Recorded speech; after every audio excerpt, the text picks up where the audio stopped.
Well, here it is about 9:30 in the morning. Got 134 more miles to go. And guess what?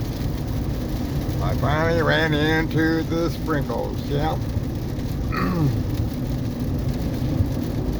Benson, 15 miles. Here on I-95. Just stopped in and I got fuel. And not a problem. Feel good, feel good. Took a little walk, you know, stretch my legs, everything else. Check the tires, you know, my thing. BB, diesel. Anyway, most likely, this is just beginning.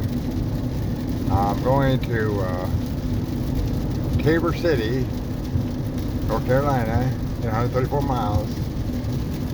It looks like it's going to be a rainy week, but hey, what the heck? Quack, quack, right? Thanks for watching. See you later. Comments are always welcome, by the way.